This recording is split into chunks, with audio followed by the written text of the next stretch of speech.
Je remercie avant, bien sûr, tous ceux qui ont permis cette rencontre et que nous ayons Maté Vichinek entre nous, la faculté, le département, Madame la doyenne, l'Institut français et bien sûr mes collègues Domingo et Nacho, dans cette complicité, n'est-ce pas, pour la francophonie. Donc merci à tous. Et parce qu'en plus, vous me donnez le plaisir de vous parler d'un ami, d'avoir avec moi ici un ami à Valence, qui est Maté Vichinek. Et je remercie sincèrement Maté Vichinek d'être venu à Valence et d'avoir gardé quelques jours pour nous, parce que vraiment en ce moment, c'est un citoyen du monde et son théâtre circule partout, du Brésil au Japon, il part en Uruguay maintenant, et vraiment, il court le risque un peu de s'éclater par le monde, s'il continue comme ça, n'est-ce pas? Maté voyage énormément, et donc c'est vraiment un grand... c'est pour l'amour de la francophonie à Valence, qu'il est ici avec nous. Voilà. Bien, le but fondamental de mon intervention, c'est de lui donner la parole. Je vais faire une petite présentation, 10 minutes, pas plus d'un quart d'heure, de son œuvre, et puis après, je vais le lancer sur des questions qui sont vraiment au cœur du sujet de ce colloque, l'amour de la francophonie.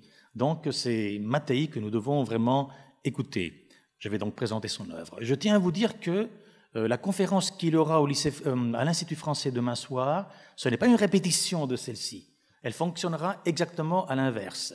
Donc, je le présenterai comme auteur francophone et je ferai un parcours avec lui de son œuvre. C'est-à-dire que je vous invite à assister aussi à l'Institut français parce que ce ne sera pas du tout la répétition de cette conférence. Elle sera, disons, inversée. Ici, je présente son œuvre et c'est Maté qui prend la parole pour parler de sa condition d'écrivain en deux langues. À l'Institut, ce sera donc à l'inverse. Voilà. Alors, Racine en Roumanie et en France, Mattei, c'est un titre que je prends de vous-même, puisque vous avez utilisé cette expression. Vous avez dit quelque part que vous aviez vos racines en Roumanie et vos ailes en France. Maté Vichinek est né en Roumanie en 1956. Pendant sa jeunesse, lorsqu'il s'est formé comme écrivain, ça a été un écrivain, on pourrait dire, dissident, censuré pendant la période communiste de la Roumanie. Ses œuvres circulaient alors, mais elles circulaient sous le manteau. Il n'était pas joué, il était censuré. Il a obtenu une certaine notoriété par la circulation des œuvres sous le manteau, mais il n'est jamais arrivé à la scène en Roumanie pendant la période de la dictature communiste. En 87, il s'est exilé volontairement en France. Il a eu la chance d'avoir un passeport. C'est un thème qui revient parfois dans ses pièces. Les gens qui aspirent à avoir un passeport et un jour, le passeport tombe du ciel. C'est un peu ce qui lui est arrivé au cours d'un moment d'ouverture du régime politique, dans les dernières années du régime politique. On a eu un accord avec les Américains en Roumanie et donc on a donné comme preuve, disons, de bonne volonté, on a donné certains passeports. Mattei donc est parti de son pays et il s'est exilé volontairement. Il est en ce moment, et depuis une vingtaine d'années, journaliste à Radio France Internationale. Il habite Paris. Mais il continue bien sûr à voyager beaucoup en Roumanie. On peut dire qu'il est vraiment dans les deux pays, où je dirais plutôt qu'il habite le monde de Paris, et de Paris et de la Roumanie. Voilà. Alors, en 87 donc, il s'exile. En 92, 5 ans après, nous avons sa première pièce de théâtre écrite en français et la création de sa première pièce en français, Chevaux à la fenêtre, qui avait été écrite en roumain, mais qui n'avait jamais été représentée en Roumanie. Elle est créée en France. Et 5 ans donc après son arrivée en France, il publie sa première pièce en français, d'accord, qui est, je crois, Théâtre décomposé, ou L'homme poubelle. À partir de ce moment-là, Maté Vichinek va utiliser le français comme langue de son théâtre, mais il va continuer à utiliser le roumain comme langue de sa poésie et de ses romans. D'accord ? Voilà. Alors, il faut dire qu'en ce moment, Mattei est très connu en Roumanie, très joué en Roumanie. C'est certainement l'auteur le plus joué et il a été redécouvert après la chute du régime communiste. Son œuvre, donc, comme je vous le disais, il est auteur de poésie, de romans et théâtre. Sa première vocation était poétique, c'est ce qu'il nous dit lui-même, mais pour quelles raisons a-t-il abandonné la poésie ? Est-ce que la poésie est passée dans son théâtre ? C'est une question que nous pourrons lui poser. Son théâtre, donc, il l'écrit en français depuis 1992, en faisant aussi des traductions.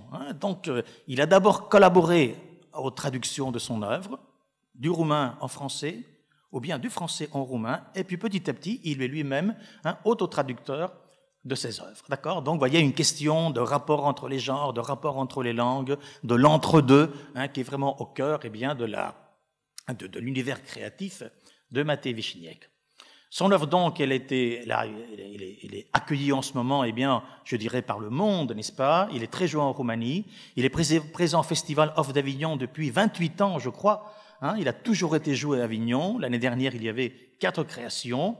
Il est représenté dans plus de 30 pays. En ce moment, il y a des gens qui adorent le jouer au Japon et au Brésil, pour que vous voyez un peu, eh bien, la distance. Et il a reçu de nombreux prix. Je ne vais pas insister sur cela.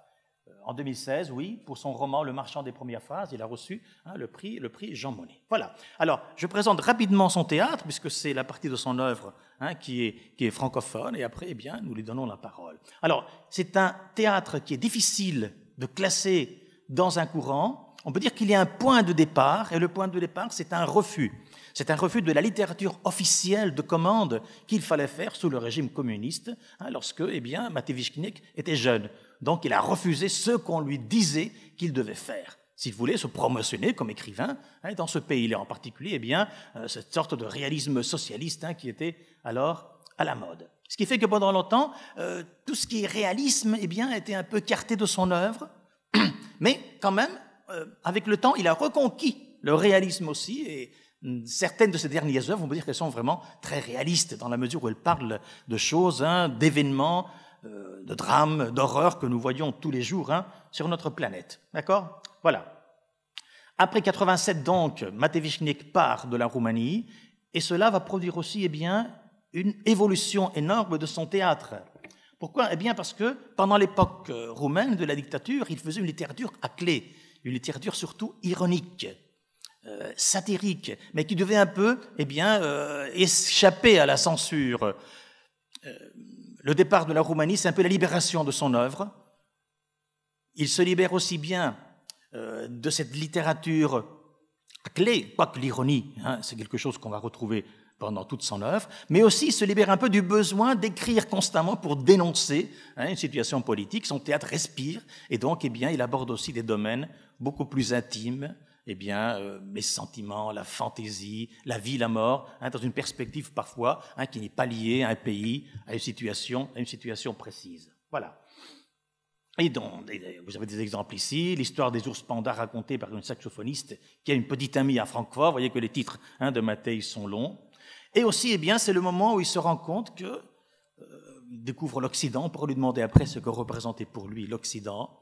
Il se rend compte eh bien, que les stratégies qu'il utilisait de dénonciation sous le régime communiste ne fonctionnent pas de la même façon en Occident, et que donc son théâtre doit évoluer, trouver d'autres façons pour être provocateur, comme il était pendant l'époque communiste. Voilà. On pourrait dire que son théâtre, j'ai pris un peu ce titre, un théâtre expérimental, des horreurs du monde, de la fantaisie. Si je devais donner un titre général à son théâtre, eh bien, ce serait celui-là. Voilà. Alors, je vais passer rapidement sur les images, je ne vais pas les expliquer. C'est un théâtre qui est à la croisée des courants. On demande beaucoup si c'est un théâtre de l'absurde. Il y a des éléments du théâtre de l'absurde chez Matei Višněk, mais Matei Višněk n'est pas, on pourrait dire, vraiment un auteur de théâtre de l'absurde, sauf peut-être dans quelques petites œuvres où nous avons vraiment une décomposition du langage des personnages, de la fiction dramatique. Plutôt, il intègre des éléments de l'univers absurde dans ses œuvres. Et puis, il a un rapport un peu particulier avec l'absurde. Voilà ce qu'il nous dit. À l'époque où je découvrais les pièces de Ionesco, je découvrais en effet que la liberté absolue est un outil extrêmement efficace de lutte contre l'oppression. J'ai vécu dans un monde jusqu'à l'âge de 30 ans qui était, je peux le dire, absurde. Donc, il n'avait pas à chercher l'absurde, puisqu'il l'avait tous les jours dans la vie qu'il avait. Voilà. C'est un théâtre aussi grotesque, où très souvent nous avons un grossissement des référents par l'extravagance, par le bouffon, qui nous fait sourire. Un théâtre aussi d'humour noir, où l'ironie et l'humour sont très présentes. Vous avez ici des textes, des titres comme exemple. Aussi un théâtre symboliste et poétique. Voilà, l'univers de mes pièces se situe à la frontière du grotesque et de la poésie. Et c'est une très bonne définition que Mathéi-Wischneck donne lui-même de son œuvre. Le grotesque et la poésie, le symbolisme, la poésie, après le ridicule, le grotesque, c'est pas pour rien, qu'il est très attaché à Don Quichotte, et qu'il écrit en ce moment d'ailleurs un texte sur Don Quichotte. Il pourra nous en parler peut-être après. C'est aussi un théâtre fantastique et onirique. Certains des textes de Mathéi-Wischneck me rappellent parfois des nouvelles de Cortázar, et donc l'onirisme, le fantastique peut faire irruption dans n'importe laquelle de ses œuvres. Et parfois aussi, c'est un théâtre très réaliste, comme certaines scènes de migrants, justement la pièce que Domingo nous a. D'accord ? C'est un théâtre des horreurs du monde, un théâtre engagé de dénonciation, l'autoritarisme, les sociétés libérales, la guerre, en particulier la guerre des Balkans, la crise des réfugiés, de l'immigration actuelle. Eh bien, ce sont des thèmes qui reviennent constamment dans ses œuvres. C'est un écrivain, comme je vous disais, de l'entre-deux, qui fait la navette entre les langues, entre les genres, entre les styles. C'est un écrivain qui nous fait passer de l'humour à l'horreur, plutôt de l'humour à l'horreur que de l'horreur à l'humour. Nous commençons des pièces comme Petit Boulot pour un vieux clown très amusante qui se termine par un dénouement atroce. C'est aussi une écriture très transtextuelle, et j'aurai l'occasion demain de lui demander justement quelle était l'importance de Tchekhov, d'Ionesco, de Shakespeare, de Ripid dans son œuvre, puisqu'il écrit des œuvres sur les auteurs qui l'ont marqué. C'est un auteur qui, tout en étant un auteur, si vous voulez, de dénonciation engagée, n'écrit que lorsqu'il a un credo esthétique pour chaque pièce. Voilà ce qu'il nous dit. Un théâtre qui se fonde sur l'effort de la lucidité, ne pas se laisser manipuler, mais qui ne donne pas de leçons, et un théâtre qui est partagé entre le pessimisme le plus noir, dans la veine de Sioran, et un optimisme aussi auquel il ne peut pas renoncer, et qu'on voit dans sa toute dernière création qui s'appelle Paroles de Job, qui a été créée mais qui n'a pas été éditée, dans laquelle il a retransformé le personnage de Job dans notre monde du XXe siècle. Voilà. Et donc, c'est ma présentation. Mathéi, je suis allé très vite, mais maintenant, c'est à vous. La parole est à vous. Et j'aurai un grand plaisir à vous écouter justement sur des questions qui sont liées au sujet de ce colloque, n'est-ce pas? Et je commencerai par cette question d'accord que nous avons tous, qui est la première, n'est-ce pas? Pourquoi Mathéi? Eh bien, le choix du français. Est-ce que les rapports entre la Roumanie et la culture française sont importants pour ce choix? Vous avez parlé de Paris comme votre patrie mentale. Paris, avant de venir en France, était déjà la patrie mentale de Mathéi-Wischneck. Est-ce que c'est aussi pour des raisons pratiques que vous avez choisi le français? Est-ce que c'est vraiment un choix du cœur? Voilà. Et maintenant, vous allez vous écoutez Mathéi-Wischneck. Mais merci déjà pour ta générosité. Merci d'être là. Oui, je réfléchis assez souvent pourquoi la France est venue dans ma vie, parce que je ne la cherchais pas. Je suis né dans une toute petite ville au nord de la Roumanie et je ne savais pas à l'âge de 12 ans, 15 ans, 20 ans, même à 27 ans, je ne savais pas qu'un jour je vais écrire en français, que la France aura ce lieu, cette place incroyable dans ma vie. Mais je voudrais plutôt commencer par un souvenir, une anecdote. J'étais étudiant à Bucarest, je pense que j'avais une vingtaine d'années, et j'étais dans une librairie, et je feuilletais un album sur Paris. Voilà, il était édité, il avait les quartiers parisiens, Montmartre, Montparnasse, des histoires d'artistes, et je feuilletais cet album, et derrière moi, il est un monsieur qui, à cette époque, je pense qu'avait mon âge. Voilà, j'ai 62 ans, à cette époque-là, j'avais 20 ans. Ce monsieur, il est venu, il a commencé à regarder lui aussi les images que je feuilletais. Et on est resté comme ça très longtemps. Lui, il regardait, au-dessus de mon épaule, on regardait à deux, on se disait rien. C'était les années assez noires. C'était, je pense, 81, 82. Oui, c'était ça. Ceausescu était devenu de plus en plus fou. Et à la fin, il avait une complicité entre nous. Mais je n'ai rien dit, et lui non plus, ce monsieur. Sauf à la fin, en partant, il a dit « Franza et Franza ». la France, c'est la France. Elle est partie. Cette phrase-là a beaucoup travaillé dans ma tête. Je me suis dit, et pourquoi, après j'ai utilisé ça dans un roman, Franza et Franza. Il a dit ça comme ça, un peu en soupirant, il est parti. Il savait des choses sur le mot. Il avait dit Franza et Franza, après je me suis dit, mais l'Espagne, c'est l'Espagne, non? L'Allemagne, c'est l'Allemagne. L'Armanie, c'est l'Armanie. Qu'est-ce qu'il avait de plus dans cette expression-là, la France, c'est la France? Bon, on peut toujours réfléchir à ça. Pourquoi la France, c'est la France et la Pologne, c'est la Pologne? C'est presque un jeu, c'est des pléonasmes. Et pourtant, ce n'est pas des pléonasmes.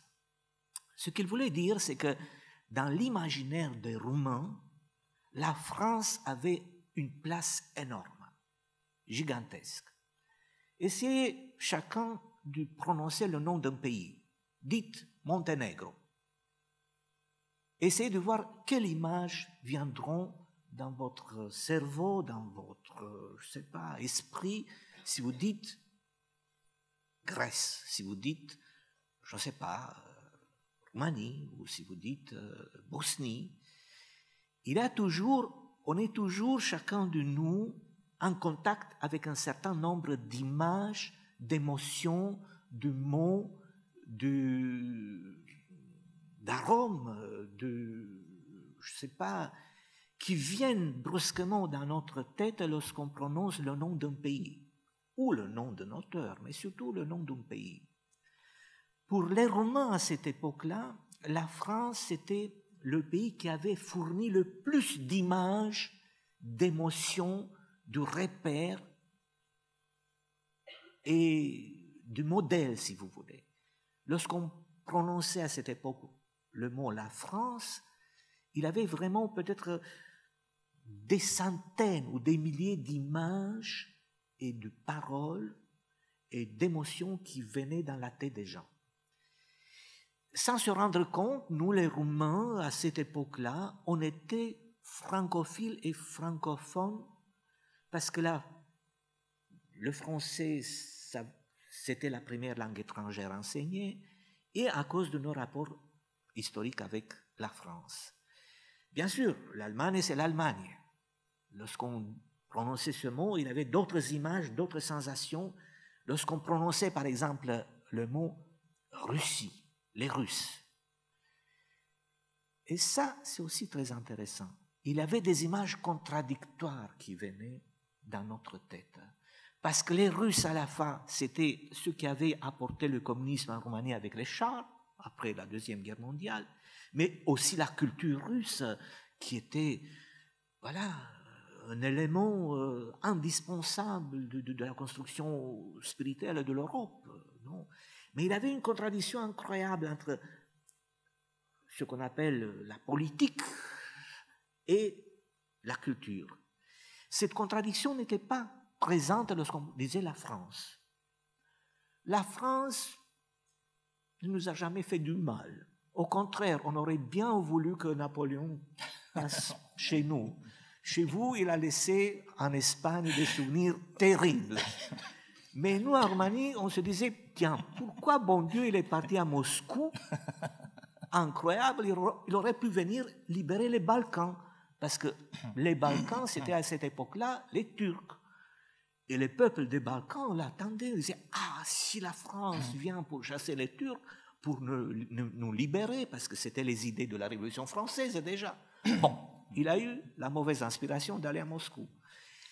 Donc, pour nous, la France était le modèle vers lequel on s'était dirigé à partir du XVIIIe siècle, fin XVIIIe et XIXe après la Révolution de 1948. Peut-être je te demande une précision. Est-ce que ce ne serait pas aussi un résultat du fait que finalement la Roumanie se considère un espace latin, entouré finalement d'autres langues et d'autres cultures, et que donc d'une certaine façon, pour résister, pour se créer son identité, elle avait besoin d'un frère, d'un lointain frère latin. Est-ce que ça a pu avoir une influence? C'est sûr. C'est sûr, parce que voilà, on a découvert assez tard notre latinité. Il y a eu des travaux faits au XVIIIe siècle par des intellectuels, et puis on a découvert qu'on faisait partie d'une famille qui était la famille latine, avec l'Espagne, avec l'Italie, avec le Portugal, avec la France, mais on était très loin. Alors là, on était coupé de cette famille-là, on n'avait pas de frontières communes, sauf les livres, les idées qui circulaient. Mais comme je vous dis, j'ai découvert tout ça assez tard, parce que je vais vous donner encore un exemple assez drôle. En 1810 ou 15, il y a eu les premiers étudiants roumains qui sont allés à Paris pour étudier. C'était des gens riches, les boyards, comme on les appelait. Ils ont décidé pour la première fois d'envoyer leurs enfants à Paris et pas à Istanbul. Parce qu'avant, ils faisaient leurs études à Istanbul, toujours grande ville, pour s'imprégner de la culture orientale, turque, et surtout apprendre le grec. La langue du savoir, c'était plutôt le grec, pas le turc, le grec. Parce que c'était la tradition byzantine, la Roumanie avait fait partie de cette tradition byzantine. Et puis, avec les idées de la Révolution française qui arrivaient dans cette partie du monde, avec notre conscience qu'on était des latins, la noblesse a commencé à se dire, tiens, et si on préparait nos enfants à Paris? Il y a toute une génération qui a commencé à faire leurs études à Paris. Bon, ils sont partis 30 avec une dizaine de chariots, de calèches. Ça a été une aventure, 3 mois pour arriver à Paris. Et ils sont rentrés en Roumanie après des années d'études. Et ce sont eux qui ont déclenché la révolution de 1848. Ils sont venus avec des idées nouvelles. Mais surtout, ils ont eu un nom, ces gens qui rentraient de Paris. Ils rentraient de Paris avec des mots français. Par exemple, au lieu de dire « bună ziua », ils disaient « bonjour ». Alors le peuple les a appelés « bonjouristes ». Bonjouriste. Oui, parce qu'ils disaient « bonjour » au lieu de dire « bună ziua ». Et cette génération-là a été la génération qui a fondé en effet la francophonie, la francophonie. C'est la génération qui est venue avec les idées de la Révolution. Et puis, c'est le moment où la Roumanie s'est détournée de son ancrage vers l'Orient, vers la Turquie, vers l'espace byzantin, pour se diriger vers l'espace latin. Historiquement, donc, c'est ça. Petite anecdote personnelle, vous voyez, c'est que Matei Vichniac est là pour l'amour de la francophonie, mais il est là aussi pour l'amour du roumain et de la Roumanie. Et donc, ses lecteurs, parfois, qui le connaissent en français, finissent par s'intéresser à son œuvre roumaine et deviennent des étudiants de roumain, comme, voilà, je vous présente une de ses premières victimes, puisque moi-même, maintenant, je suis étudiant de roumain à cause de Matei Vichniac. Et je veux dire simplement que pour les étudiants de français, le roumain est une langue vraiment intéressante parce qu'ils peuvent voir comment il y a eu un rayonnement de la culture française dans une langue. Et donc, comme étudiant de français, on est très frappé, lorsqu'on étudie le roumain, de voir qu'il y a constamment des doublés. Nous avons le mot slave, à côté nous avons le mot latin, et souvent le mot français qui a été incorporé, surtout au XIXe siècle, lorsqu'on relatinise en bonne partie la langue roumaine. Donc, c'est vraiment une expérience très intéressante. Le roumain garde ses traces de l'importance du français. Et pour finir avec ce petit chapitre, mais Matei, vous étiez donc, vous avez vécu votre enfance, votre jeunesse sous la dictature de Ceausescu. La France était un pays occidental, mais est-ce que les textes français, la littérature française, la culture française passaient quand même en Roumanie? Est-ce qu'il n'y avait pas une censure pour couper finalement ces textes qui venaient d'un pays capitaliste comme le théâtre de l'absurde, les auteurs français? Est-ce que c'était ouvert finalement du point de vue des textes, même si c'était un régime communiste pour la France? Donc avant la Deuxième Guerre mondiale, c'était vraiment une sorte de symbiose qu'on avait créée avec la France. L'Orient Express, le célèbre train passait par Bucarest, on pouvait monter dans le train, on descendait à Paris, il avait une circulation d'une grande intensité. Bon, les Russes sont arrivés, ils ont du jour au lendemain décrété que la première langue étrangère, ce sera la langue russe en Roumanie. À cause de l'obligation, elle a été détestée, malheureusement. Mes parents, par exemple, ils ont été obligés d'apprendre le russe. Ils n'étaient pas très contents. Quoique la langue russe, apprendre la langue russe, c'est extraordinaire. Pouvoir lire, je ne sais pas, Pouchkine ou Tolstoï directement en russe, quoique Tolstoï a des pages en français dans ses romans.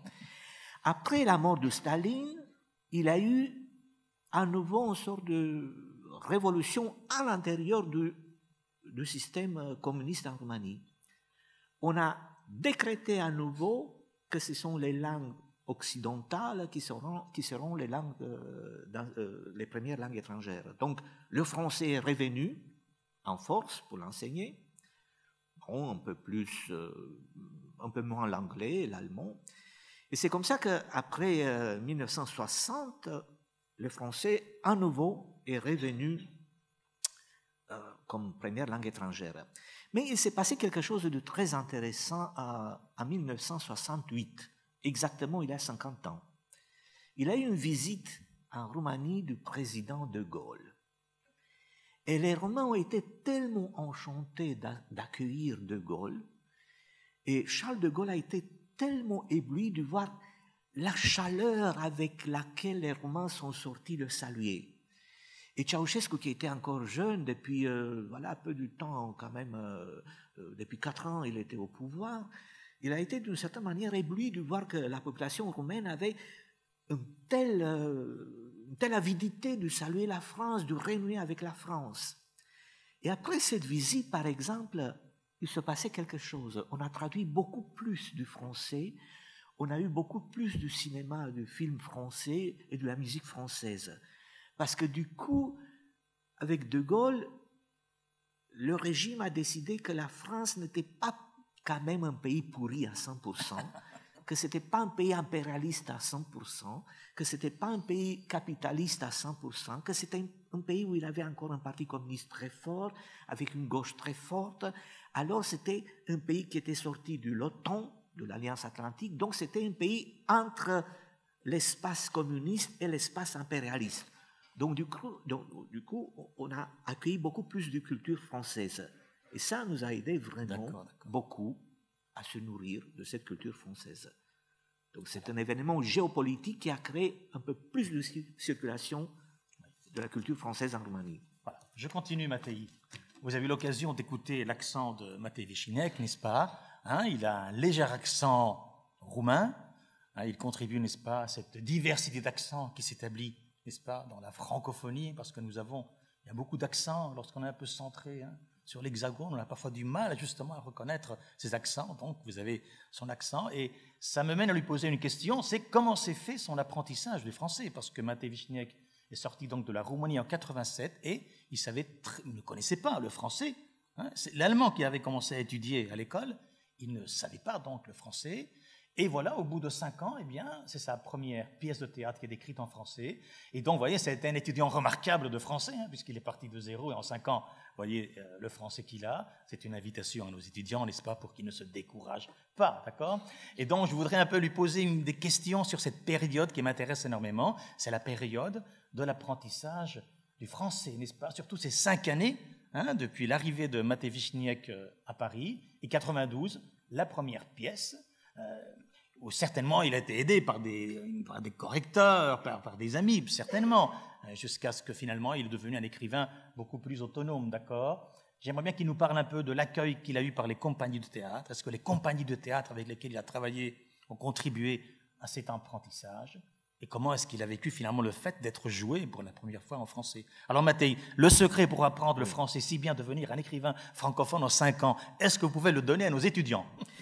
Oui, disons que mon aventure francophone commence par la lecture en roumain de la grande littérature française. C'est comme ça. Je racontais déjà cette anecdote, peut-être que déjà je l'ai racontée ici.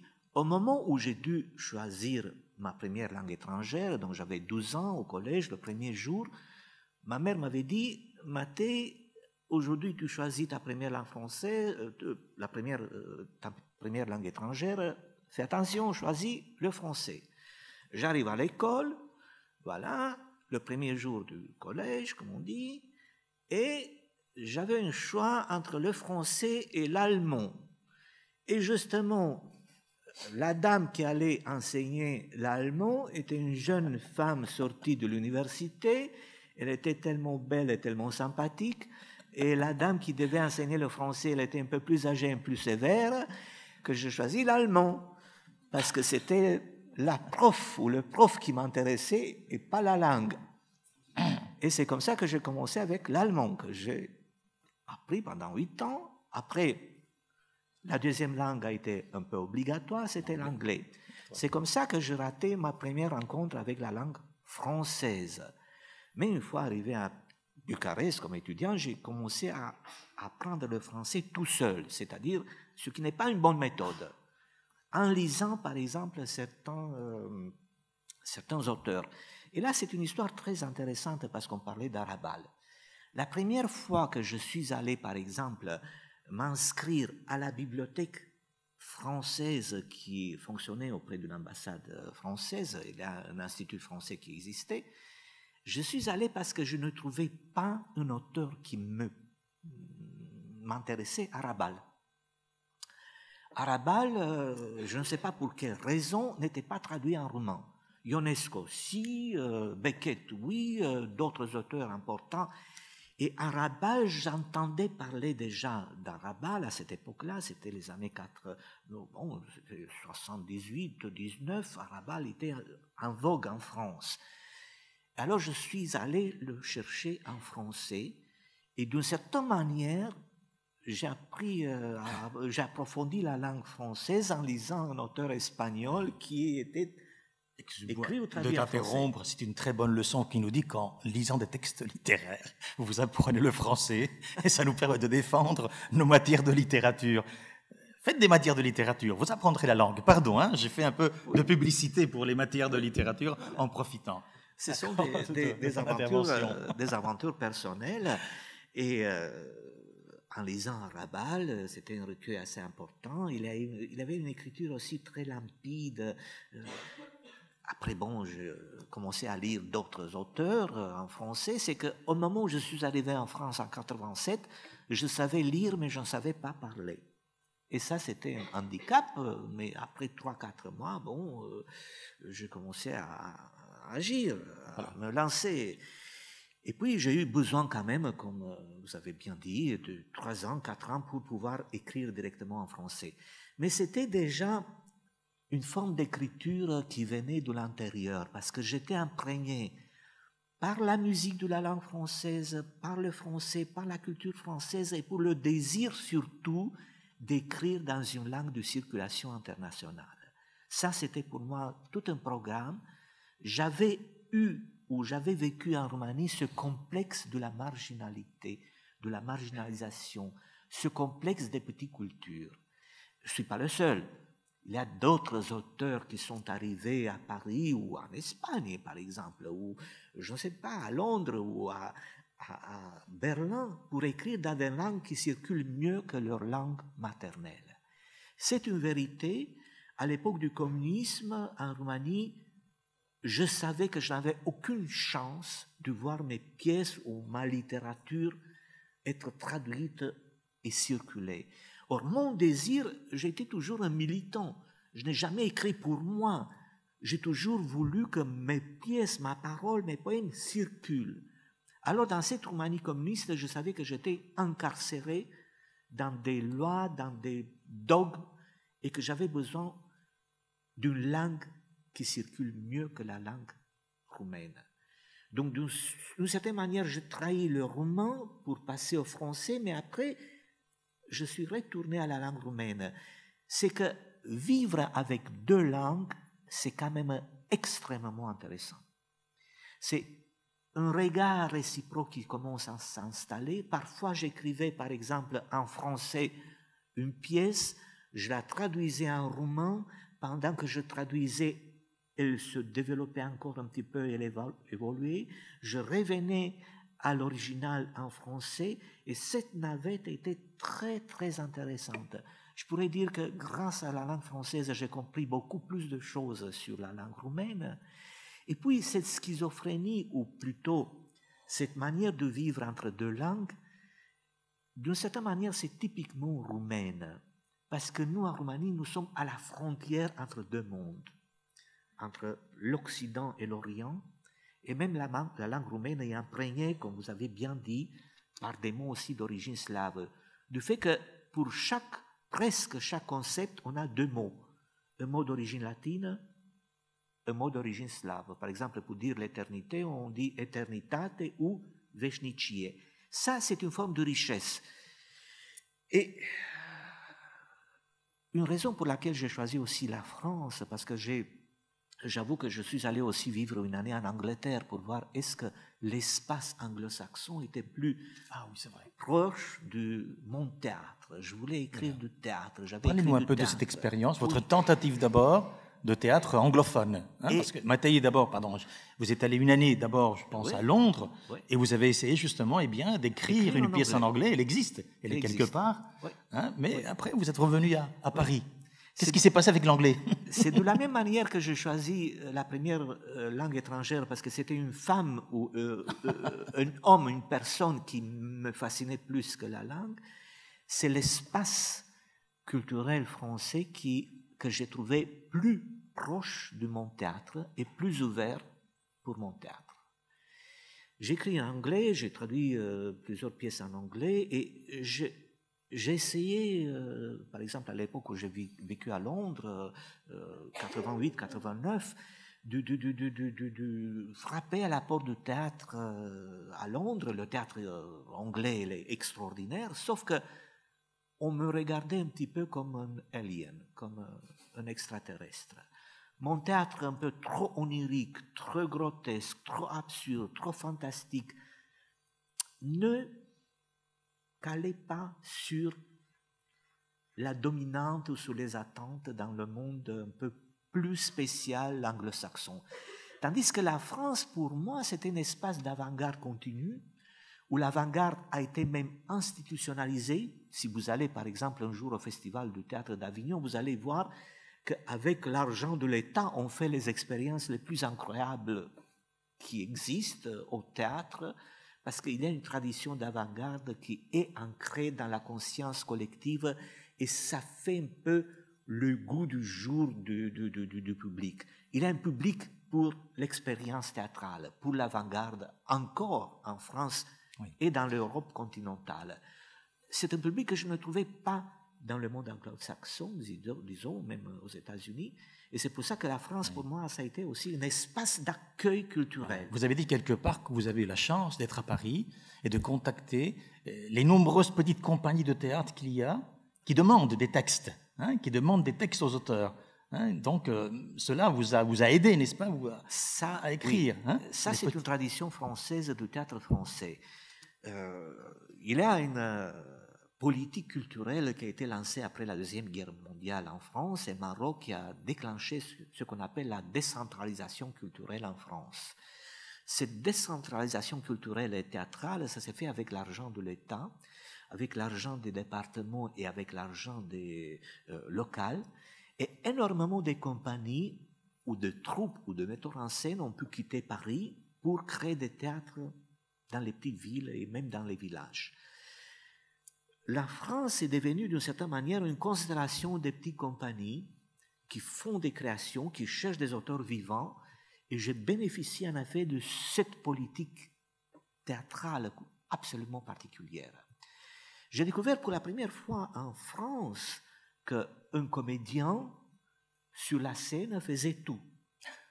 Il venait, il installait le décor, il installait l'éclairage, il s'habillait, il jouait et après il défaisait le décor, il réinstallait tout, il emballait tout pour partir.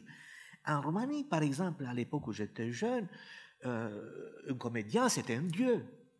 On ne pouvait pas lui demander de faire bouger une chaise, non. Si jamais il fallait que quelqu'un bouge une chaise, on appelait un assistant qui venait bouger la chaise. Ou il avait une autre culture par rapport à la scène. Chaque étudiant qui allait faire des études du théâtre, lorsqu'il sortait, il était déjà une vedette. Mais c'est vrai qu'il n'avait pas plus que 10 par an qui sortaient de l'école de théâtre à Bucarest. Donc les comédiens étaient peu nombreux, mais des grands vedettes déjà à la sortie de l'école. Tandis qu'en France, j'ai découvert des compagnies qui faisaient tout, qui voyageaient avec leurs spectacles, qui travaillaient même avec des comédiens, avec des auteurs qui écrivaient pour les compagnies des pièces qui étaient montées tout de suite, et s'il y avait une chute enfin, un tout petit succès, c'était pas grave, il n'y avait pas de gros perte d'argent, et j'ai aimé cette mobilité. Et le nombre de théâtres de poche que j'ai découvert à Paris et ailleurs. Là, c'est encore une anecdote que je raconte assez souvent. Quand je suis arrivé à Paris, je voulais aller pour la première fois voir la cantatrice chauve, la pièce de Ionesco, au théâtre de Poche, au théâtre de la Huchette. Et puis je suis allé et j'étais tellement déçu quand j'ai vu que c'était une salle de 80 places seulement. Parce que dans mon imaginaire, un théâtre, c'est déjà ça c'était petit là. Cette salle-là, dans mon imaginaire, c'était un petit théâtre. À Bucarest, en Roumanie, j'étais habitué avec les théâtres de 300, 400, 600 places. C'était ça, les théâtres institutionnalisés, financés par l'État, contrôlés, mais aussi avec une certaine liberté. Mais les théâtres de poche, après, ça a été vraiment, ça fait mon bonheur. J'ai débuté à Paris dans un théâtre qui s'appelle Guichet Montparnasse, qui était plus petite que... Huchette. Voilà, Guichet Montparnasse, c'était un théâtre de 50 places seulement. Et avec ces compagnies, est-ce que vous avez parfois terminé vos textes en collaboration avec les compagnies, surtout à cette époque-là où vous étiez encore en plein apprentissage de la langue française? Est-ce que les comédiens, les compagnies de théâtre vous ont aussi donné des éléments pour vos textes? Oui, ça a été une belle aventure parce que dès que j'ai commencé à circuler un petit peu, mes pièces ont commencé à circuler un petit peu, j'ai eu des rencontres avec des gens formidables. Le théâtre, c'est quand même une aventure humaine. Déjà, il a beaucoup d'amour. Très souvent, il y a des metteurs en scène qui montent des spectacles parce qu'ils aiment une comédienne, ou des auteurs qui montent, qui écrivent une pièce parce que, bon, ils sont attachés à un metteur en scène, ou, je ne sais pas, ils ont de la sympathie pour certains comédiens. Il y a cette circulation d'énergie affective au théâtre. Et j'ai rencontré des compagnies qui ont voulu que j'écrive, moi, avec mes... disons, handicap, des pièces pour eux. Je me rappelle une première compagnie qui m'a invité à écrire une pièce. Le metteur en scène m'a dit, Mathé, j'ai dans ma troupe 7 filles et un garçon. Il faut que tu m'écrives une pièce sur 7 filles et un garçon. Ça a été quelque chose. Une autre compagnie qui m'a dit, viens Mathé, on va faire des improvisations pendant 2 semaines, tu vas regarder et après... écrit les mots en fonction de l'émotion corporelle qu'on va trouver. Ça a été une autre manière d'écrire des pièces. Donc, c'était des expériences extrêmement intéressantes qui m'ont enrichi. Et c'est comme ça que j'ai approfondi la langue française en travaillant. Bien, maintenant, je continue un petit peu. Alors, de toute façon, votre théâtre, donc, vous l'écrivez normalement en français. C'est vrai que vous avez fait, vous êtes revenu à écrire pour la première fois une pièce directement en roumain l'année dernière. Oui, parce que c'était le cabaret Dada, le cabaret Dada pour le centenaire de la fondation des Dada au Café Voltaire, qui a été écrite en roumain. Vous êtes donc revenu. Mais je voudrais vous dire, pourquoi le roman et la poésie, vous continuez toujours à les écrire d'abord en roumain? Est-ce que c'est une question de difficulté, ou bien est-ce qu'il y a d'autres ressorts qui expliquent ce choix du roumain pour la poésie et le roman, qui se différencie de votre choix pour le théâtre? Quelles sont un peu les clés qui nous peuvent nous expliquer cette différence? Pour la poésie, je pense qu'on ne peut pas l'écrire que dans sa langue maternelle. Le rapport entre la poésie et la langue maternelle est tellement fusionnel que la poésie reste quelque chose qui est lié à ma langue maternelle. Et en plus, je n'écris jamais mes poèmes à l'ordinateur. J'écris toujours mes poèmes sur un carnet à la main. Donc, il y a cette relation intime. Le théâtre, je l'écris en français plus qu'en roman parce que j'aime les contraintes. Une pièce de théâtre, c'est toujours une actuation où il faut faire beaucoup d'économies de mots, en effet. Et ça, c'est une découverte que j'ai fait justement en France, et quand j'ai commencé à écrire en français. Une pièce de théâtre, on peut la gâcher très vite si on se laisse divaguer, si on commence à mettre trop de matière. Parce qu'une pièce de théâtre, c'est une architecture très fragile et très précise. Il faut savoir laisser dans une pièce de théâtre de l'espace à la situation dramatique, un peu d'espace au silence, au non-dit, aux ellipses, parce qu'on saute vite d'une époque à l'autre. Et ça, en français, pour moi, ça a été un bonheur d'essayer de dire beaucoup de choses avec peu de mots. Et c'est comme ça que je me suis discipliné. Mais le roman, c'est autre chose. Là, je n'aime pas les contraintes. Là, j'aime justement me lâcher, parce qu'il y a un espace plus grand qu'il faut couvrir. Alors, je le couvre mieux quand j'écris un roman. Donc, c'est le genre littéraire qui impose pour moi le choix de la langue. Oui, nous avons découvert encore un autre entre-deux, une autre navette dans les créations de Mattei, c'est que normalement, les auteurs qui ont un tempérament à contrainte, il y a des auteurs qui ont un tempérament anti-contrainte. Je ne pourrais pas dire quels sont les meilleurs. Il y a des auteurs qui se stimulent par les contraintes. On n'a qu'à penser à Valéry, par exemple, n'est-ce pas? C'est les contraintes qui le stimulent. D'autres, au contraire, qui se fanent et qui s'estompent par les contraintes. Mais donc, chez Mattei Wieczniak, dans sa propre perception, il a un tempérament parfois d'écrivain qui stimule sa créativité lorsqu'il n'a pas de contraintes. Et ça, c'est le roumain. Mais il a aussi un tempérament d'écrivain à contraintes. Et là, il a choisi la langue française. Vous pensez que ça décrit un peu votre choix des langues? Oui, parce que la langue française, c'est une cage très propice à l'imagination. Il y a beaucoup des écrivains étrangers qui ont critiqué beaucoup la langue française. Il y a même, Émile Cioran qui disait « c'est comme une camisole de force pour moi, c'est comme si j'étais fou avec, tout ligoté ». Et pourtant, il y a des auteurs français même qui reproché à la langue française de ne pas avoir le vocabulaire extrêmement riche de la langue anglaise, de ne pas avoir cette capacité synthétique de créer des concepts comme la langue allemande, ou ne pas avoir la musicalité de la langue italienne, d'être trop précise. Lamartine disait que c'est une langue pour les comptables, c'est des chiffres, il disait, les mots français, c'est des chiffres, c'est pas des mots. Cette précision, par contre, elle a beaucoup offert aux étrangers. C'est-à-dire que, comme ça, chaque auteur étranger a créé à l'intérieur de la langue française une langue stylistique propre. Parce que si vous lisez, j'imagine que la langue du Beckett, la langue française du Beckett ne ressemble pas à la langue française de Ionesco. De Cioran, qui était un français parfait, classique. Oui, c'est-à-dire qu'il a eu un accueil très généreux en France, dans la géographie française, à Paris, pour les auteurs étrangers, pour les artistes de l'Europe, mais la langue française aussi a été accueillante. C'est parce que justement, tout ce qui arrive à l'intérieur de la langue française veulent abattre les murs ou les règles. Et ça crée un jeu, parfois même assez érotique, avec la langue française. Moi aussi, j'ai eu ce rapport avec la langue française comme si c'était une femme que je devais conquérir tous les jours. Et là, c'est vraiment très érotique parce que je dois être beau, intelligent, vivant, à quatre épingles, tous les jours devant la langue française, ce que je ne fais pas devant la langue roumaine. La langue roumaine est une épouse un peu fatiguée qui accepte tout de ma part.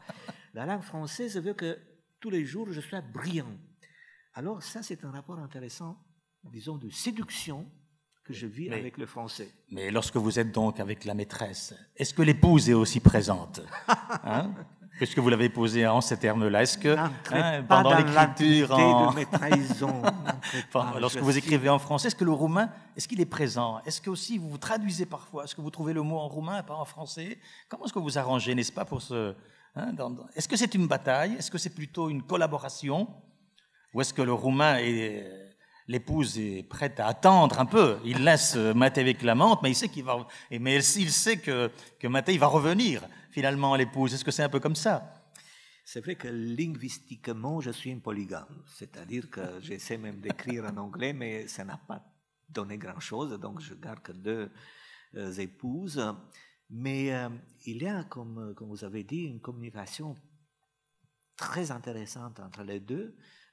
J'avais un exemple qui me perturbe. Par exemple, quand je traduis moi-même un texte que j'ai écrit en français, je l'ai traduit par exemple en roumain, une pièce de théâtre, je découvre parfois que très souvent, ce que j'ai utilisé en français comme substantif, ça ne marche pas en roumain et que je dois le transformer en verbe. Est-ce que la langue française est plus masculine que la langue roumaine qui demande plus le verbe pour s'exprimer que le substantif? Je ne sais pas parce que je ne suis pas un spécialiste. Mais instinctivement, je transforme les mots de cette manière-là. Et parfois, c'est l'inverse, c'est-à-dire un texte que j'ai traduit du français en roumain, je vois que, ou du roumain en français, pardon, le verbe en roumain, ça donne mieux, il est plus à sa place si je le transforme en substantif. Étonnant. J'ai autre chose à vous dire, hein, et là je vais vous contrarier un tout petit peu.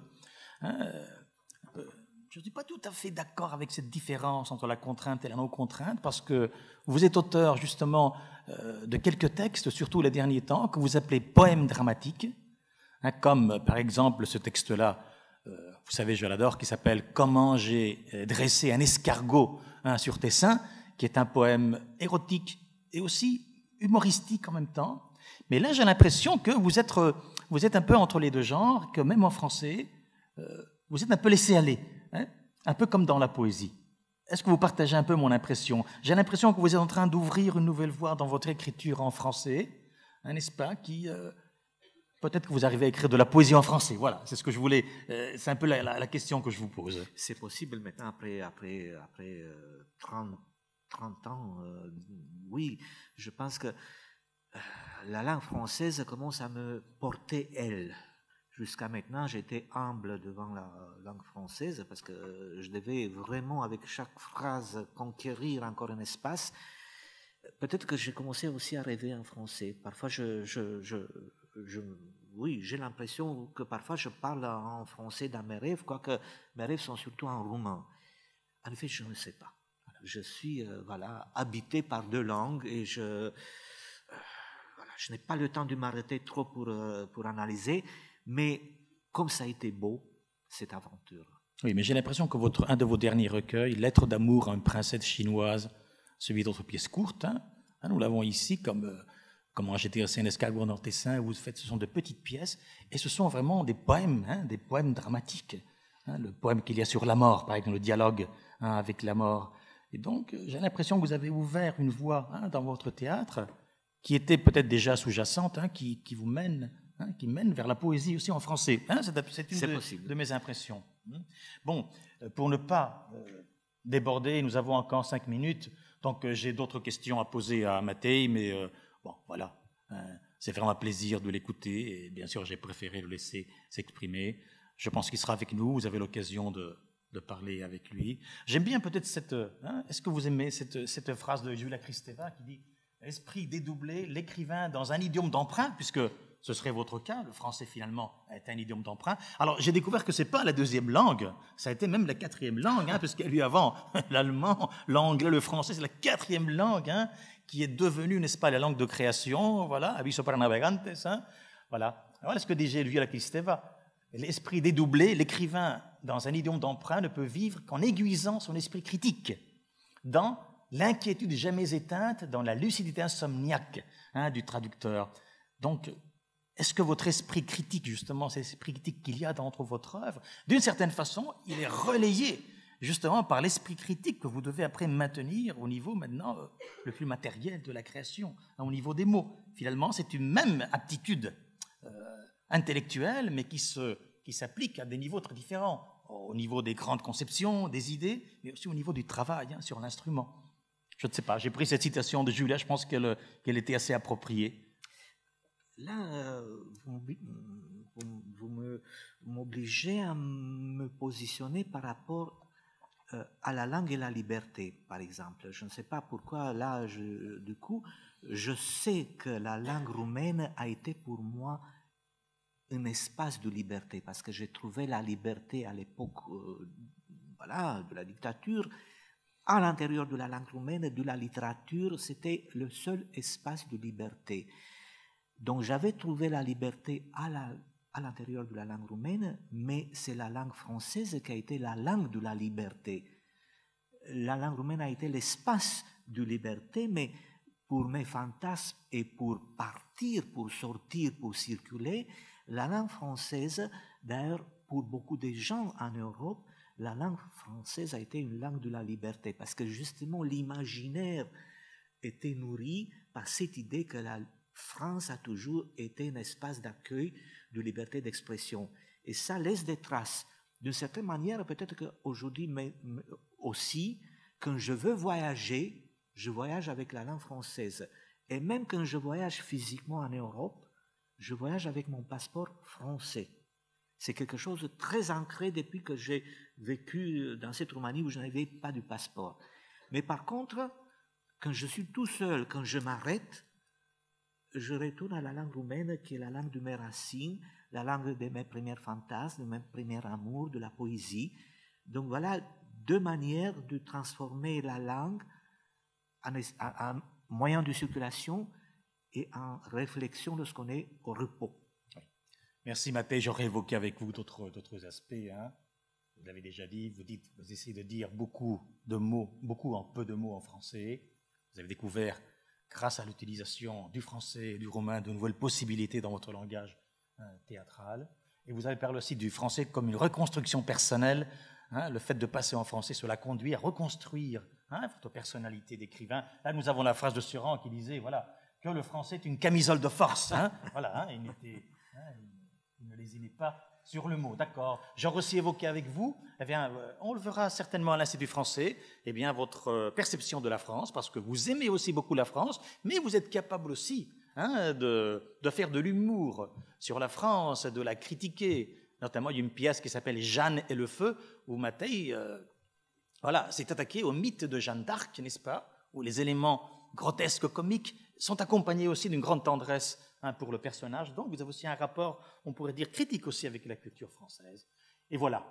Et donc, nous n'avons plus le temps. C'est un plaisir de vous écouter. Maintenant, nous avons quelques questions. Nous passons la parole dans la salle. Si quelqu'un veut commenter, poser quelques questions. Merci, Mattei. C'est bien l'heure, n'est-ce pas? 11 heures, hein? C'est l'heure, nous n'avons pas débordé. Merci.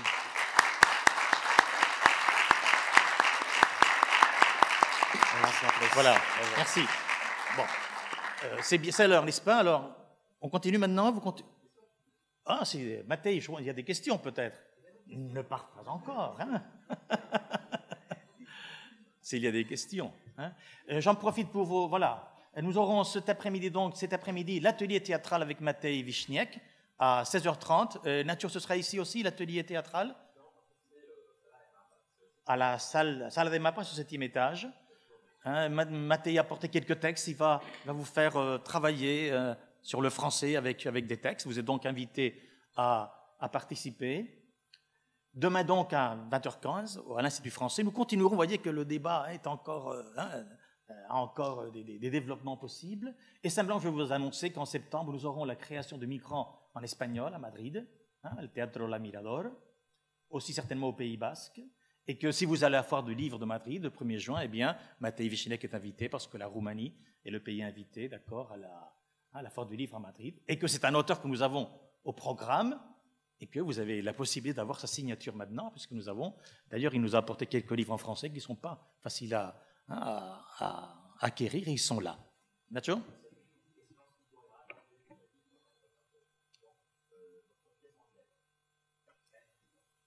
Oui. Ma pièce anglaise, ça s'appelle The Pit. En français, c'est Le réveil des serpents ou Le trou, The Pit. C'est une pièce, oui, je peux vous l'envoyer un jour. Elle n'a jamais trop circulé. Je n'ai pas été très content à cette époque-là. Je la trouve un peu trop beckettienne. C'était en 88 que j'ai écrit cette pièce. J'étais journaliste à Londres. Je travaille pour la rédaction en langue roumaine de BBC. Et ce que j'ai découvert à cette époque-là, c'est que j'arrivais trop tard en Angleterre pour approfondir la langue anglaise. À 30 ans, c'était un peu trop tard parce que la langue anglaise littéraire, elle est faite par des étages de slang, d'argot. Et si on ne maîtrise pas les argots des catégories sociales dont on parle, on découvre vite que, voilà, c'est du fake, c'est une construction artificielle. Tandis que en français, l'argot ne compte pas tellement comme en anglais.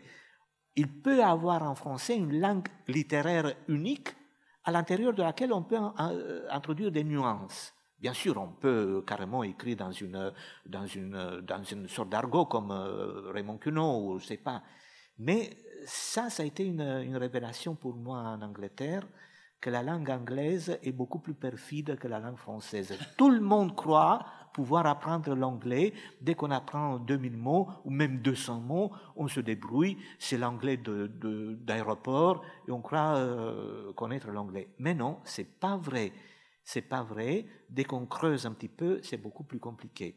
Tandis que le français, pour moi, à cette époque déjà plus proche de mon âme, et il n'avait pas ce rapport compliqué et obligatoire avec les couches argotiques de la société. Parce que la République française avait unifié d'une certaine manière les mœurs et aussi, je ne sais pas, la manière de parler. Ça se complique maintenant avec le français du banlieue, qui est presque une langue particulière.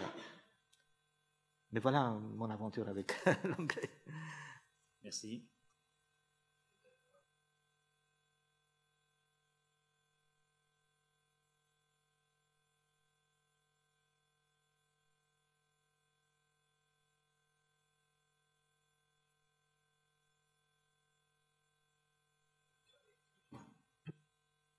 Oui, je peux vous dire qu'il y a une pièce qui m'a beaucoup aidé aussi, qui m'a aussi beaucoup fait voyager. Je l'ai vu monter dans une quinzaine de pays. C'est une pièce qui s'appelle Petit boulot pour vieux clown, en anglais Old Clown Wanted. C'est une histoire de 3 vieux clowns qui cherchent du travail. Il a été monté aussi en Espagne à un moment donné. C'est une pièce que j'ai écrite en Roumanie, où un jour, justement, j'étais fatigué d'écrire des pièces trop oniriques, trop grotesques, et j'imaginais une situation réaliste à 100%. C'est un théâtre qui passe une annonce, on cherche un vieux clown. Voilà, on ne sait pas pourquoi, pour un spectacle, cirque, théâtre. Et il y a 3 qui arrivent dans la salle d'attente pour passer l'audition.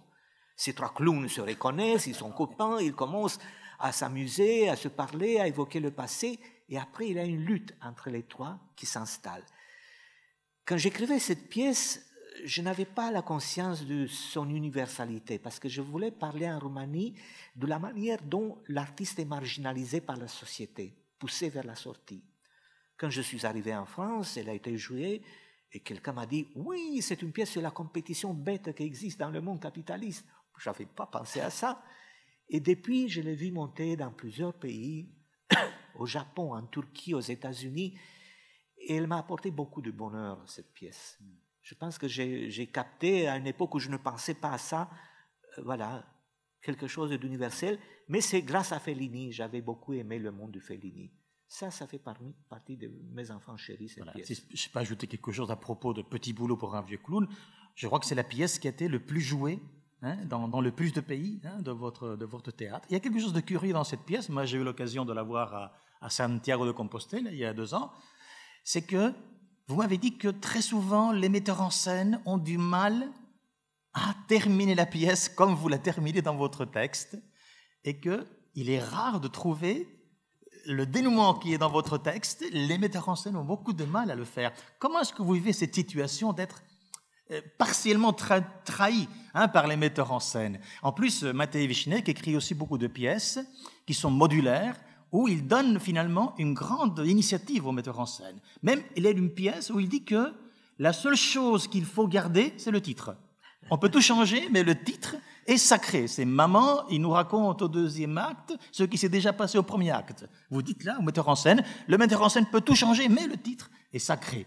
Et dans d'autres pièces, effectivement, vous donnez plusieurs dénouements. Vous dites que c'est une pièce modulaire, le metteur en scène doit choisir les modules, les organiser. Un peu comment est-ce que vous vivez, mais surtout le fait qui m'a frappé, c'est que lorsque j'ai vu à Santiago la pièce, moi je ne vais pas vous la gâter en vous disant comment elle se termine, mais je m'attendais à quelque chose de vraiment poignant à la fin, et puis ça a été vraiment édulcoré d'une façon, je ne savais pas si c'était vraiment votre pièce. Oui, ça m'arrive souvent, c'est-à-dire que le rapport avec le metteur en scène, pour moi, c'est clair, je le laisse faire tout ce qu'il veut. Je ne me mêle pas. Je considère qu'il est un artiste, il a sa conscience artistique, il a ses critères, et je ne me mêle jamais dans la mise en scène, comme je n'ai jamais été metteur en scène ni comédien, je le laisse faire. Ça m'arrive souvent de voir qu'il ne comprend pas très bien certaines choses.